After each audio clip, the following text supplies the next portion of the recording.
Hello दोस्तों, मेरा नाम है पार्थ कश्यप और मैं स्वागत करता हूं आप सभी का आपके अपने यूट्यूब चैनल मॉडर्न एजुकेशन पर। तो दोस्तों, आज को जो हमारा टॉपिक होगा वो होगा फ्रेज और क्लास के बारे में। हम आज ये जानेंगे कि फ्रेज क्या होती हैं और क्लास क्या होती हैं। तो सबसे पहले हम यहाँ पे हेडिंग डाल रहे हैं कि फ्रेज क्या होती है। ठीक है, तो सबसे पहले हम जानेंगे फ्रेज क्या होती है। टोटल 3 टाइप की होती हैं। नंबर 1 टाइप होता है नाउन फ्रेज, ठीक है, और नंबर 2 एडजेक्टिव फ्रेज, ठीक है, और नंबर 3 वो होती है एडवर्ब फ्रेज। ठीक है, जो फ्रेज होती है हमारी जनरली 3 प्रकार की होती हैं, नाउन फ्रेज, एडजेक्टिव फ्रेज और एडवर्ब फ्रेज।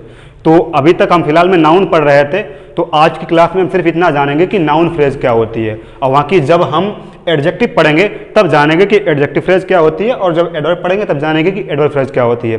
ठीक है, तो चलिएगा इसे थोड़ा डिटेल में जानने की कोशिश करते हैं। नाउन फ्रेज को सीखने के लिए आप मेरी बात को बिल्कुल ही ध्यान से सुने, ठीक है, जो मैं बोल रहा हूँ कि नाउन जो फ्रेज होती है, फ्रेज एक प्रकार का जैसा एक परिवार होता है, एक परिवार में कई सारे सदस्य होते हैं। ठीक है, मैंने क्या बोला कि जैसे कि एक परिवार होता है, उस परिवार में कई सारे सदस्य होते हैं, ठीक उसी तरह एक फ्रेज होती है, एक फ्रेज में कई सारे वर्ड होते हैं। इसका मतलब हम क्या बोल सकते हैं फ्रेज को हम बोल सकते हैं कलेक्शन ऑफ वर्ड्स। ठीक है, एक फ्रेज को हम क्या बोल सकते हैं कलेक्शन ऑफ वर्ड, मतलब शब्दों का, जो शब्द होते हैं शब्दों का एक कलेक्शन, उसी को हम क्या बोलते हैं फ्रेज बोलते हैं। तो चलिएगा इसे एग्जाम्पल के साथ समझने की कोशिश करते हैं। ठीक है, जैसे मैंने एग्जाम्पल लिखा, he is singing my favourite song. ठीक है, मैंने क्या लिखा, he is singing my favourite song. अब एक चीज ये देखिएगा, अब जैसे मान लीजिएगा मैंने यहाँ पे एक लाइन की, ठीक है, और इसे पढ़िएगा आप, ही इज सिंगिंग वाट। इसे हम क्या बोल सकते हैं, इस पूरे को क्या बोल सकते हैं, वाट बोल सकते हैं। तो इसे एक बार दोबारा पढ़ें, ही इज सिंगिंग वाट की सेंस आ रही है कि he is singing watt.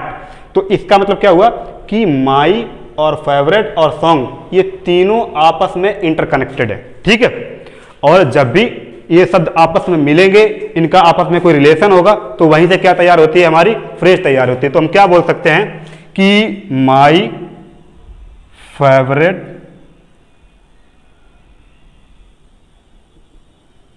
Song, ये क्या कहलाएगी, एक फ्रेज कहलाएगी। ठीक है, और जिस तरह से एक परिवार में एक मुखिया होता है, ठीक उसी तरह से इस फ्रेज में एक मुखिया होता है, और उस मुखिया को हम क्या कहते हैं, नाउन, और नाउन यहाँ पे क्या है, सॉन्ग।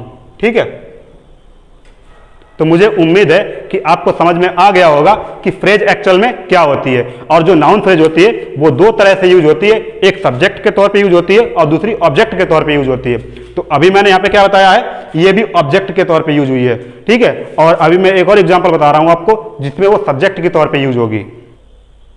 तो अगला एग्जाम्पल है हमारा, my black car has been washed. ठीक है, अब जैसे इसमें ये देखिएगा कि इसमें वर्ब कहाँ पे है, वर्ब कहाँ पे है, ये लिखिए वर्ब, हेल्पिंग वर्ब यही तो है, और इधर ये मैन वर्ब। ठीक है, और जब भी वर्ब के पहले जो भी होता है उसे हम क्या बोलते हैं, सब्जेक्ट बोलते हैं। तो यानी कि यहाँ पे किस तौर पे यूज हुई है, सब्जेक्ट के तौर पे। अब यहाँ पे आपको वर्ड शब्दों का कलेक्शन दिख रहा है कि नहीं दिख रहा है, कि माई का भी कनेक्शन कार से है और ब्लैक का भी कनेक्शन कार से है। तो इसका मतलब ये माई ब्लैक कार ये मिलके क्या बना, एक फ्रेज बनी, और इस फ्रेज को हम क्या बोलेंगे, नाउन फ्रेज। ठीक है, तो फ्रेज में सीखने के लिए बस इतना ही है, क्योंकि आपको समझ में आ चुका होगा शायद कि फ्रेज किसे कहते हैं। फ्रेज एक तरह एक परिवार की तरह होती है, जिस तरीके से एक परिवार होता है, एक परिवार में कई सदस्य होते हैं, ठीक उसी तरह से एक फ्रेज होती है, एक फ्रेज के अंदर कई सारे शब्द होते हैं।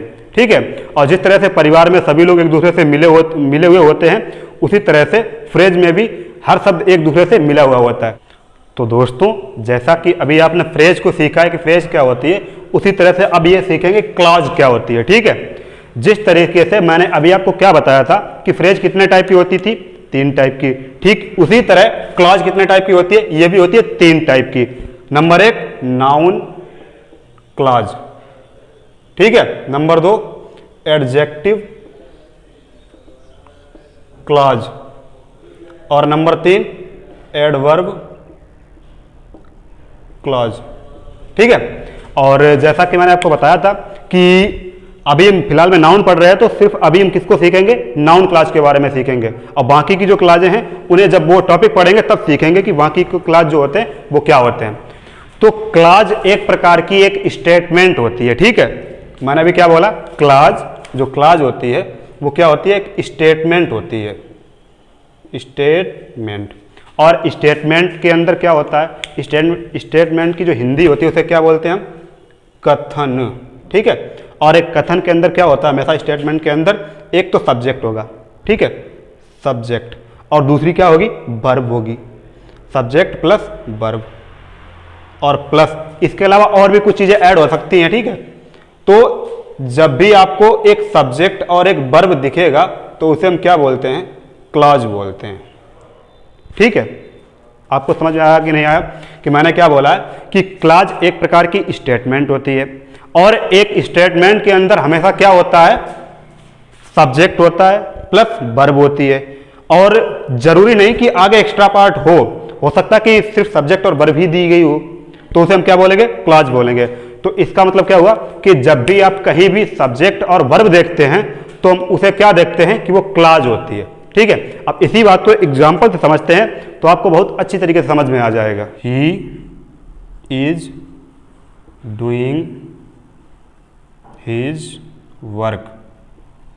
ठीक है, क्या लिखा मैंने, he is doing his work. तो इसमें आप ये देखिएगा कि सब्जेक्ट कहाँ पे है और वर्ब कहाँ पे है। अब जैसे मान लीजिए ये एक सब्जेक्ट हो गया और एक ये वर्ब हो गई, इसके अलावा कहीं भी कोई सब्जेक्ट है नहीं है, कहीं भी कोई कोई वर्ब है नहीं है, तो इसका मतलब क्या हुआ कि ये पूरा जो ये सेंटेंस है ये पूरी एक क्लॉज है। ठीक है, तो हम क्या बोल सकते हैं ये कि ये एक क्लॉज है। ठीक है, अच्छा, अगर अभी जो मैंने ऊपर पढ़ाया था आपको कि फ्रेज क्या होती है, अगर इसी में ढूंढने की फ्रेज क्या है तो आप क्या बताओगे, ही इज डूइंग व्हाट, है ना, ही इज डूइंग व्हाट, तो जहां पे व्हाट का सेंस आ रहा है यानी कि हिज वर्क, तो ये क्या हुई, ये हुई है फ्रेज। ठीक है, तो अभी एक और एग्जांपल देखते हैं कि उस एग्जांपल में कैसे पहचानते हैं कि क्लॉज क्या होती है। You will succeed. ठीक है, इफ यू वर्क हार्ड। तो अभी मैंने एक सेंटेंस लिखा। ठीक है, अब आप इसमें ये देखिएगा कि कितने सब्जेक्ट और कितनी वर्ब हैं, गिनिएगा। एक सब्जेक्ट यस1, एक वर्ब बी1, है ना, इसी तरह से अगला सब्जेक्ट यस2, अगली वर्ब वी2। तो हम यहाँ पे क्या देख रहे हैं कि यहाँ पे टोटल 2 सब्जेक्ट है और 2 वर्ब हैं। तो मैंने क्या बताया था, एक सब्जेक्ट और एक वर्ब मिलके एक क्लॉज बनाती है, तो 2 सब्जेक्ट और 2 वर्ब मिलके क्या बनाएंगी, 2 क्लॉज बनाएंगी। तो यहाँ पे मैं क्या लिख सकता हूँ कि इसमें इस सेंटेंस में टोटल कितनी क्लॉजें हैं, 2 क्लॉजें हैं। ठीक है, 2 क्लॉज। तो इस पूरे सेंटेंस में कितनी क्लॉजें हुई, 2 क्लॉजें। तो मुझे उम्मीद है कि आपको समझ में आ चुका होगा कि क्लॉज क्या होती है और फ्रेज क्या होती है। तो चलिएगा एक बार दोनों को मिक्स करके देखते हैं कि क्या होता है। तो एक बार हम ये देखते हैं कि नाउन पहले तो शब्द के रूप में यूज होता है यानी वर्ड के रूप में, फिर नाउन किसके रूप में, फ्रेज के रूप में, इसके बाद में नाउन किसके रूप में, क्लॉज के रूप में। वो अभी फिलहाल में हम ये देखेंगे कि नाउन सबसे पहले क्या देखेंगे, नाउन किसके रूप में, वर्ड के रूप में, फिर नाउन को, फिर इसके बाद नाउन को किसके रूप में देखेंगे हम, फ्रेज के रूप में। ठीक है, फिर इसके बाद में किसके रूप में देखेंगे, क्लॉज के रूप में। ठीक है, तो तीनों एग्जाम्पल एक साथ देखते हैं और इसके बाद क्लास को खत्म करते हैं। ठीक है, जैसे पहला एग्जाम्पल मैं लिख रहा हूं तो मैंने पहला एग्जाम्पल क्या लिखा, आई लाइक क्रिकेट। ठीक है, और एक चीज यहाँ पे ये देखना कि मैंने यहाँ पे एक लकीर कर दी है। ठीक है, बहुत ध्यान से समझना चीजों को। अब जैसे यहाँ पे मैं दूसरा एग्जाम्पल लिख रहा हूं, आई लाइक, ठीक है, माई ब्लैक शर्ट। और तीसरा एग्जाम्पल मैं लिख रहा हूं, I like what Virat Kohli Virat Kohli plays. ठीक है, यहाँ पे मैंने 3 एग्जाम्पल लिखे हैं और इन्हें बहुत ध्यान से समझो मैं क्या बता रहा हूँ। देखो इसमें भी I like I like I like, ठीक है, यानी कि ये तो अलग हो गया, लेकिन अब इसके इधर वाले पार्ट को समझते हैं। आई लाइक क्रिकेट, तो अभी यहाँ पे जो क्रिकेट तो नाउन हुआ, और नाउन अभी किसके रूप में नाउन है? वर्ड के रूप में। अभी यहाँ पे एक शब्द ही है सिर्फ, ठीक है। इसके बाद में क्या लिखा है यहाँ पे? My black shirt. तो अभी मैंने आपको क्या बताया था कि जहाँ भी शब्दों का कलेक्शन होता है उसे हम क्या बोलते हैं? फ्रेज बोलते हैं। तो इस हिसाब से ये क्या बनी जाके, ये माई ब्लैक शर्ट ये क्या बनेगी? नाउन फ्रेज, ठीक है। और अब यहां पे देखिएगा सब्जेक्ट S1 वर्ब V1, और इसमें देखिएगा विराट कोहली सब्जेक्ट हुआ कि नहीं हुआ? तो सब्जेक्ट S2 और प्लेज, यानी प्लेज वर्ब हुई कि नहीं हुई? तो प्लेज इसे बोलेंगे V2। तो यहाँ पे देखो S1 V1 और S2 V2, इसका मतलब यहाँ पे 2 क्लाज हैं। तो यहाँ पे जो ये लिखा है ना, ये किसके रूप में लिखा है? टोटल ये जो लिखा है मैंने, ये किसके रूप में है? एक क्लाज के रूप में।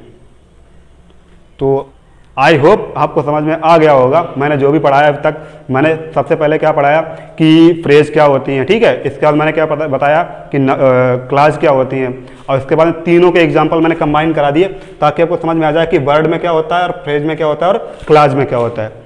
तो चलिएगा, मिलते हैं अपनी नेक्स्ट क्लास में, तब तक के लिए जय हिंद।